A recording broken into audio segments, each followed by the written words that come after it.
Era el 24 de mayo de 1970. En el Ártico soviético, a pocos kilómetros de la frontera noruega, una máquina que nadie había visto antes comenzó a operar. No apuntaba al cielo. Apuntaba hacia abajo. Su misión era perforar más profundo que cualquier ser humano en la historia, atravesar la corteza terrestre y responder lo que los geólogos llevaban décadas preguntándose: ¿qué hay realmente ahí adentro? Lo que encontraron no era lo que esperaban. Encontraron agua donde la física decía que era imposible. Encontraron fango hirviendo de hidrógeno. Encontraron fósiles de organismos microscópicos atrapados en rocas de 2000 millones de años, a profundidades donde la vida nunca debió haber existido. Y descubrieron algo más perturbador que todo eso, que cada modelo, cada predicción, cada libro de texto sobre la estructura interna de nuestro planeta estaba equivocado. La pregunta que ningún científico quería responder en voz alta era esta: si nos equivocamos en esto, ¿en qué más nos hemos equivocado? El proyecto se llamó Pozo Superprofundo de Kola. Durante más de 2 décadas, entre 1970 y 1992, científicos soviéticos trabajaron en condiciones extremas para hundir una broca en la corteza terrestre con un objetivo concreto: alcanzar los 15.000 metros de profundidad. No lo lograron. Pero los 12.262 metros que se alcanzaron fueron suficientes para sacudir los cimientos de la geología moderna. Este proyecto no nació de la curiosidad científica solamente. Nació de la misma rivalidad que mandó al hombre a la Luna. Mientras ambas superpotencias competían por el espacio exterior, también competían por el espacio interior, el que existe bajo nuestros pies. Estados Unidos lo intentó primero. En 1961, el proyecto Moole perforó desde el fondo del océano cerca de la isla de Guadalupe, México, donde la corteza es más delgada. Llegaron a apenas 183 metros antes de que el gobierno retirara los fondos en 1966. Entonces los soviéticos tomaron la delantera. Inventaron un nuevo tipo de broca, rediseñaron las técnicas de perforación, construyeron maquinaria específica para este proyecto. El resultado fue el agujero vertical más profundo que la humanidad ha perforado en toda su historia. Y lo que salió de ese agujero reescribió los manuales de geología. Para entender la magnitud de este proyecto, hay que partir de algo simple: la corteza terrestre tiene entre 30 y 50 kilómetros de espesor en los continentes. El Pozo de Kola llegó a poco más de 12 kilómetros, apenas un tercio de esa distancia. Y con eso fue suficiente para derrumbar décadas de suposiciones.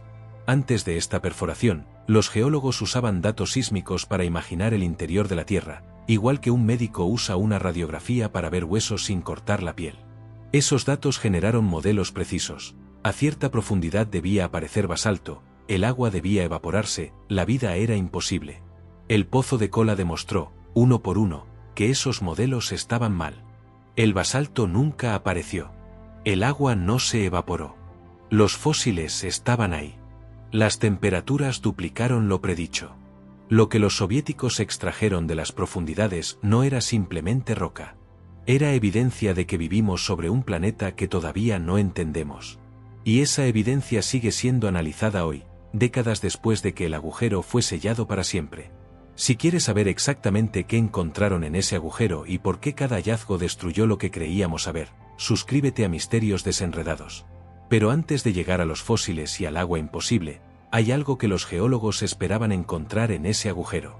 Algo que según todos los modelos científicos debía estar ahí, a una profundidad específica. Y no estaba. Nunca estuvo. Y esa ausencia fue tan perturbadora como cualquier cosa que sí encontraron. Antes de que comenzara la perforación, los geólogos tenían un mapa mental muy concreto del interior de la corteza terrestre. No era una suposición vaga, era un modelo construido sobre años de análisis sísmico, datos recogidos en decenas de países y miles de mediciones.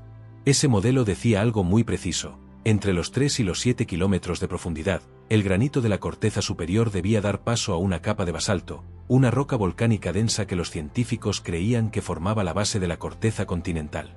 Esta transición tenía nombre propio: la discontinuidad de Conrad. Estaba en los libros.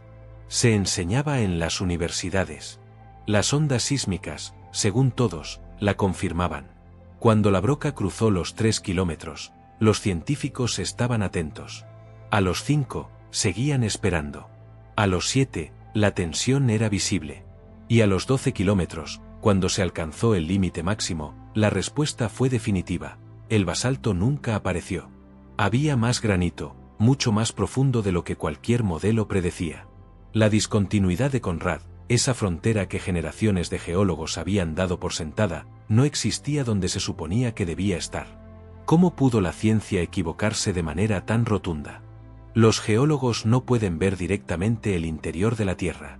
Envían ondas sísmicas hacia las profundidades y analizan cómo esas ondas rebotan y cambian de velocidad al atravesar distintos materiales.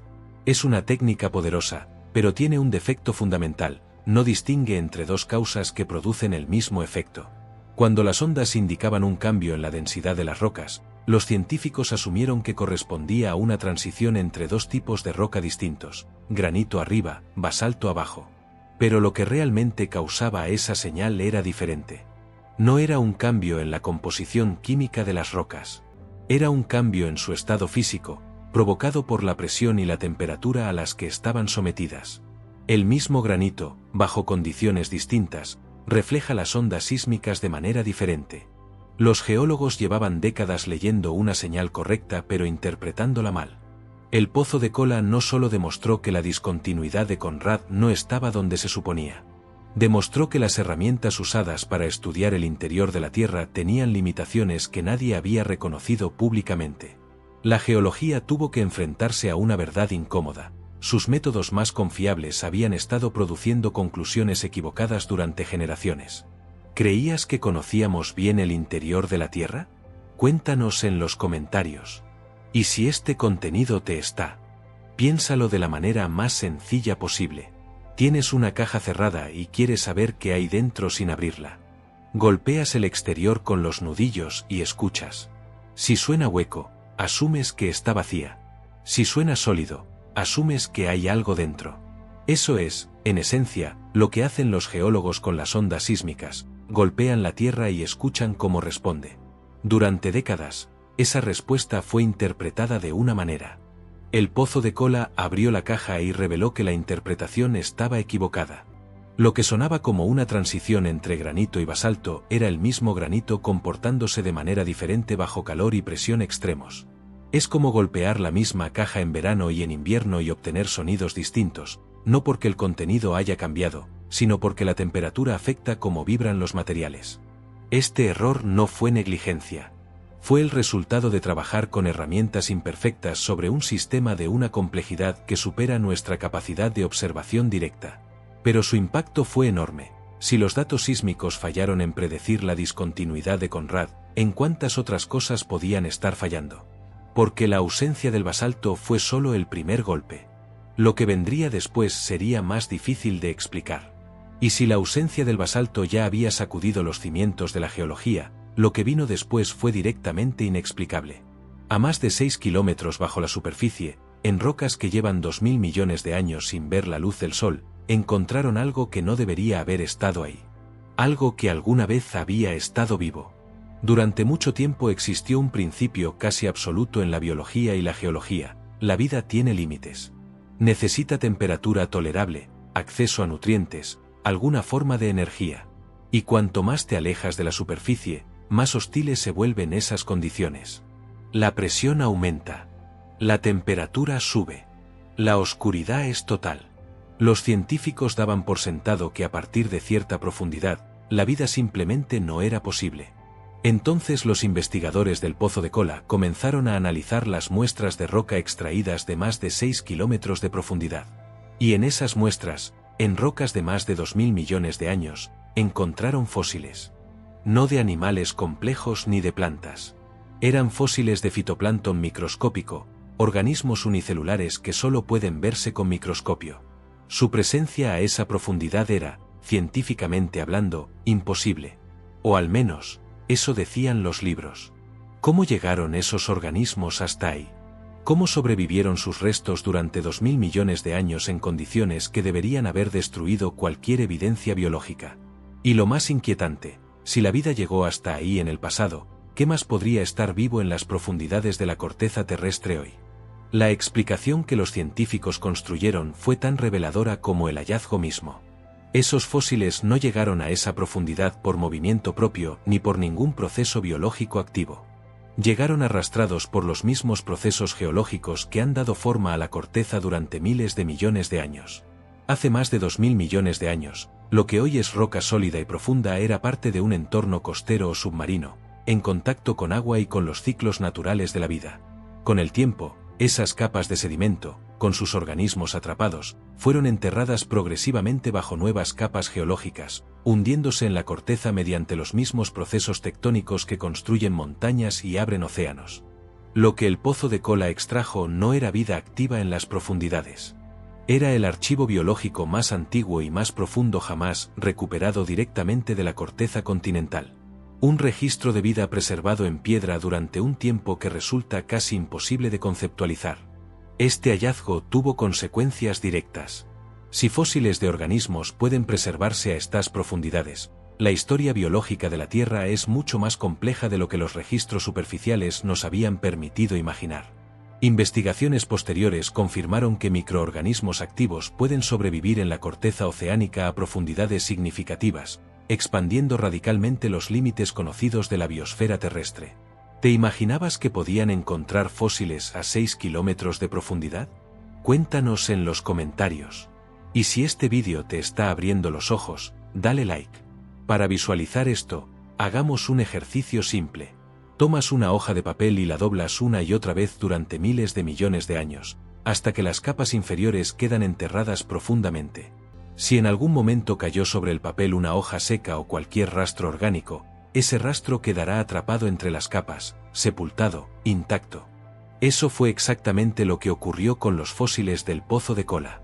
La corteza terrestre es el archivo más completo de la historia de la vida en este planeta. Un archivo que apenas hemos comenzado a leer, porque acceder a él requiere perforar kilómetros de roca sólida en condiciones extremas. Pero lo verdaderamente impactante no es solo que los fósiles estuvieran ahí. Es lo que implica para la búsqueda de vida en otros contextos.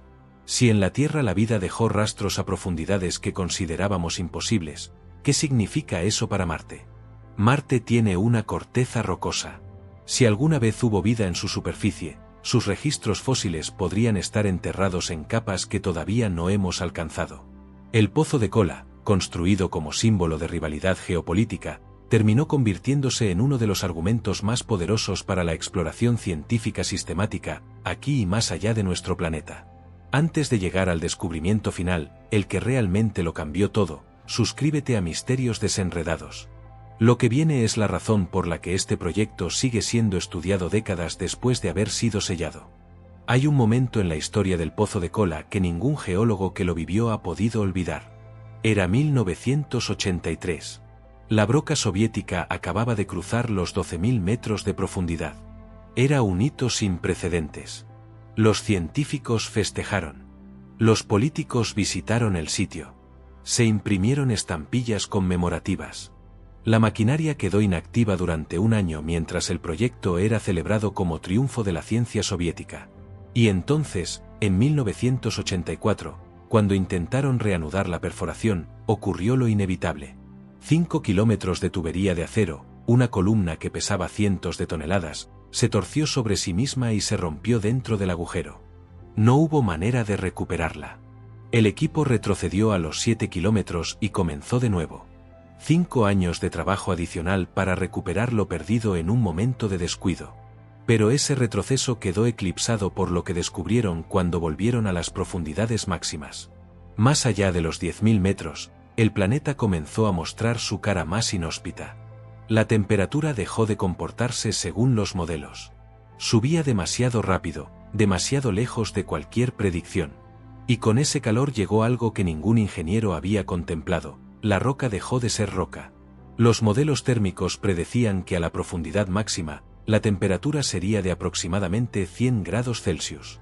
Alta, pero manejable. La realidad fue radicalmente diferente. Cuando el pozo alcanzó los 12.262 metros, el termómetro marcaba 180 grados Celsius, el doble exacto de lo proyectado. Esa diferencia no era un margen de error tolerable. Era la diferencia entre un proyecto viable y uno imposible. A 180 grados, el equipo comenzó a fallar de manera sistemática. Los materiales diseñados para trabajar a 100 grados no podían funcionar al doble de esa temperatura. Pero lo más perturbador no era el efecto sobre las máquinas. Era el efecto sobre la roca. A esas temperaturas y bajo la presión de más de 12 kilómetros de corteza encima, el granito sólido comenzó a comportarse como un plástico espeso y viscoso. En lugar de ser perforado y desplazado por la broca, el material se deformaba, fluía lentamente hacia el interior del agujero y lo cerraba desde dentro. Era como intentar mantener abierto un túnel en arena húmeda. Cada vez que avanzabas, el material a tus espaldas colapsaba. Los ingenieros intentaron soluciones durante años. Nuevos materiales, nuevas técnicas, nuevos fluidos de perforación. Nada funcionó. En 1992, con el equipo destruido y sin posibilidad de avanzar, la perforación fue detenida definitivamente. El objetivo de los 15.000 metros nunca se alcanzó. El planeta había ganado. Hay una imagen que resume perfectamente lo que ocurrió en el Pozo de Kola en sus últimos años. Imagina que introduces una cuchara en un frasco de miel caliente e intentas hacer un agujero. La cuchara penetra, pero la miel fluye de regreso y cierra el espacio que acabas de abrir. No importa cuántas veces lo intentes, el material se niega a permanecer perforado. Eso era exactamente lo que ocurría con la roca a 12 kilómetros de profundidad. El granito, sometido a 180 grados y a la presión del peso de toda la corteza encima, había perdido su rigidez. Ya no era el material sólido que conocemos en la superficie. Se había convertido en algo entre sólido y líquido, un material que fluye con extrema lentitud pero que fluye. Los geólogos conocían este fenómeno en teoría, lo que se llama fluencia plástica. Lo que no sabían era que aparecería tan pronto, a una profundidad tan menor de la que sus modelos predicían. El Pozo de Kola fue sellado en 2005 con una tapa metálica que hoy permanece entre tablones podridos y chatarra oxidada en el Ártico ruso. 9 pulgadas de diámetro. 12.262 metros de profundidad. Y dentro, el registro más completo de los errores de la ciencia frente a la complejidad de un planeta que todavía no terminamos de entender. Sabemos más sobre la superficie de la Luna que sobre lo que existe a pocos kilómetros bajo nuestros pies. Y esa verdad es, quizás, el hallazgo más importante de todos. El Pozo de Kola demostró que la Tierra guarda secretos que nuestras mejores herramientas todavía no pueden descifrar. Si quieres seguir descubriendo lo que la ciencia oficial apenas comienza a reconocer, suscríbete a Misterios Desenredados.